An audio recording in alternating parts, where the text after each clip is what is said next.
So at the beginning of Canto 8, they're still in the fifth circle of hell. They haven't quite left the wrathful behind. And Dante's broken his pattern here of previously having one circle of hell per canto, more or less. Now we're getting a kind of disruption of that pattern. We've got circles reaching across more than one canto, it feeling a little less tidy. And I think that that's a sort of poetic signal for what's about to happen. They've seen the tower of the city of Dis in the distance. Dis, incidentally, is another name for Lucifer or Satan. So this is a way of saying where they're entering the sort of city of Satan proper. And it's going to shock them to the core in a way that's really crucial. So Dante, first of all, signals that to us with this disruption of his poetic pattern, as it were, making us feeling a bit unsettled. Quite where are we? What's going on? And that continues with the opening scenes of the eighth canto, where before they get to the Tower of Dis, Dante backtracks a bit and says, look, this is what happened. First of all, they see signalling between the tower before them and other towers. It's not quite clear what's going on at this stage, and we subsequently learn that the towers are manned by demons and devils and fallen angels. So there's some kind of devilish, hellish communication going on here, which, as it were, might begin to upset Virgil and Dante, had they even kind of clocked what might be going on. Remember, up to this point, it seemed like Dante was getting the hang of his descent. He was seeing and asking, and as it were, it seemed like he was keeping his mind, that maybe he'd almost completed his descent. It might be feeling to Dante at that point. So there's these kind of strange lights in the sky. And then they see a boat speeding across the Styx, the great marshy river that they'd encountered, the second river in hell. And it's been driven by Phlegyas. Now, Phlegyas is another mythological figure. He's a king who was remembered for his infernal rage. So it makes some sense that he's driving this boat across the Styx. It's said that it's flying as faster than an arrow could be shot from a bow. I think it's kind of flying faster than the speed of thought, you might say, which is a way of signaling about being in this psychological, physical zone, this imaginal reality, where what happens in the mind is completely merged with what seems to be happening in front of you, and the objective and the subjective and so on is all one now. And Phlegyas says that he's out for Dante. Dante might be getting a bit alarmed at this point. It seems to be going okay, but look, now someone is out for him in particular. Now, quite why Phlegyas should be out for Dante has been debated. It's quite a plausible explanation, I think, is that Phlegyas, his role in hell was to keep the souls in their rightful place, so they seem to be escaping, say from the city of Dis, and then he would intercept them. Phlegyas says that he has spotted Dante because Dante's from the land of the living still, and he's enraged about that. Virgil's word, though, as previously, is powerful enough to stop Phlegyas in his tracks. Virgil says to him, what's happening is willed by the one above, and as before, that's enough for the moment.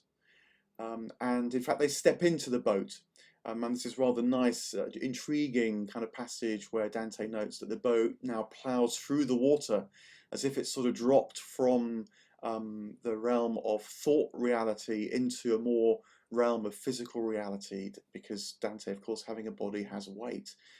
So we're kind of kept to ourselves in this zone, in this sort of state of not quite knowing what reality we're in, but it feels very real what's going on. I think, you know, us in the land of the living, you might say, are supposed to be feeling a little unsettled, a little unsure at this point too. And then what happens is that another angry soul emerges from underneath the water and starts to grab the boat. He speaks to Dante and says, you know, I'm one who weeps too. And what's so fascinating now is that Dante recognizes him. We're told that in the previous canto he hadn't recognized any of the angry souls because they were so disfigured by their rage. But now he does. And you wonder why. And you wonder why even more because Dante immediately himself launches into a tirade against this figure that's emerged. We learn that he's called Filippo Argenti, and I like the hypothesis, which is an early one from the early commentaries on the Divine Comedy, that Filippo is the brother of one of Dante's persecutors, and in particular, he's the brother of the chap that stole all Dante's goods when Dante was banished from Florence and knew that he wouldn't return. So this encounter now is right up against Dante's own story. And I think that's why he immediately launches into a rage, particularly when it might have seemed that Filippo was trying to seize Dante, much as his brother had just seized Dante's goods, as if they have a kind of right to not just his property, but his person. Dante is absolutely furious and curses him back to the mud. Then something, in a way, even stranger happens. Virgil pushes Felipe back into the mud, back into his place. That's not so surprising. But then turns to Dante, hugs Dante, and calls him blessed, says, "O indignant soul, blessed is the womb that bore you and the woman who gave you birth." Now, this is an echo of a biblical comment. It's really high praise from Virgil. Although I think what's happening is that Virgil, still the pagan for the most part, gets his kind of quotation wrong, and because the quotation itself actually echoes one from the Gospel of Luke, where the story goes that a woman called out from the crowd and praised Jesus by saying, "Blessed is the womb that bore you and the breasts that fed you." And Jesus corrects the woman from the crowd and so says, "No, rather blessed are those who hear and understand the word of God." So this is an indication, I think, which would have been familiar, my guess is, to those familiar with the Bible, certainly in Dante's time, that Virgil's made a kind of misquote here, that again, it's not quite so comfortable and so happy as it would first seem. And that discontent continues for us as readers, because then what happens is that Dante continues his tirade and says, "I'd love to see Filippo in the mud again, full of the tortures of hell. Nothing would give me greater pleasure." His rage itself is really quite ugly. And Virgil says, your wish will be granted by hell. And sure enough, we then hear that as they cross the Styx, Dante sees Filippo again, and he sees him gnawing at himself. So profound is his rage at being now not able to fulfill his mad desire to seize Dante.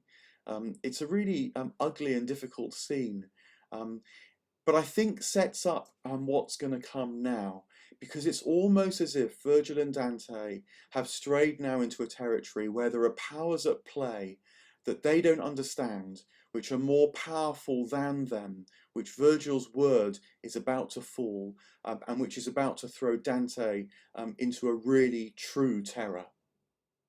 And sure enough, the mood of the canto completely changes at this point.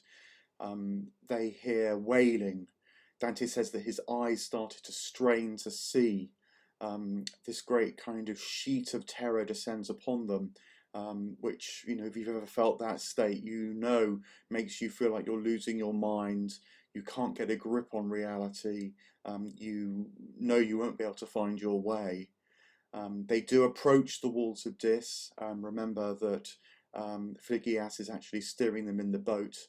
And as they approach the walls, they see minarets, in fact, first of all. And remember that Dante's living at the time when Islam was the great enemy of Christianity, quite literally at Western Europe's gates. Islam was at its greatest extent after the conquest of Constantinople. An analogy might be the fear in the West of communism during the Cold War.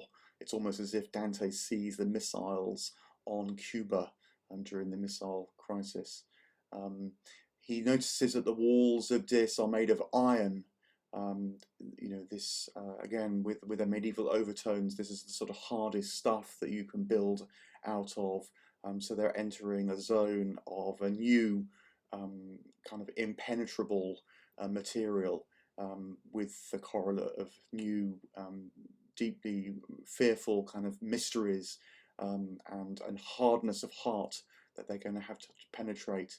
And they actually see the fires of hell itself glowing. There's this infernal light that fills the air, that spills over the walls. All the signals were being given that we're on the cusp of a new dimension of hell. It's sometimes called the difference between upper hell they've been traveling through now and lower hell. The plunge, as it were, is going to deepen if they can get through the walls of Dis. So the boatman takes them around, it says, for quite some time. We're getting some sense of the size of this place.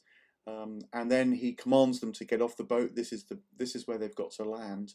And immediately Dante says that 1,000 fallen angels appeared on the towers and the parapets, and they all looked at Dante and said, "What is that living soul doing here?" In their rage. The terror of everybody looking at you. He's not going to be able to creep in, sneak by. I think that Dante is a kind of reverse miracle in this place, and much like when you see a miracle on Earth, it's a strange occurrence that you can't quite put down. It's very hard to make sense of. You know that something has intruded, probably positively, into normal reality. It's like there's a whole new dimension of existence you didn't know that suddenly appears before you. Well, Dante in hell is a bit like that in reverse. His presence shouts quite as loudly as a miracle might do on earth, but it provokes curses and horror and hate as a result, rather than wonder. So Dante is terrified. Virgil, though, says, "Look, don't worry. I'm going to speak my secret words to them, and like before, which has happened now 7 or 8 times, they will have to let us pass." He uses this phrase, the secret words, which I think now gives us this kind of assurance that there's a kind of unwritten understanding that Virgil has, that we perhaps don't understand fully ourselves yet, because ultimately it comes from paradise, from Beatrice, from Lucia, from the Virgin Mary, as we heard in the very first canto. But it's supposed, as it were, for us readers to give us a sense of assurance. He approaches the devils, and the devils immediately say, "You can approach, but Dante is going to have to return. He can go no further." Now that draws us up short, because these words that Virgil has are supposed to immediately silence any opposition. And Dante realizes this immediately, and he completely collapses. He falls into an abject terror. He thinks that he's going to be told to go back on his own, left by Virgil.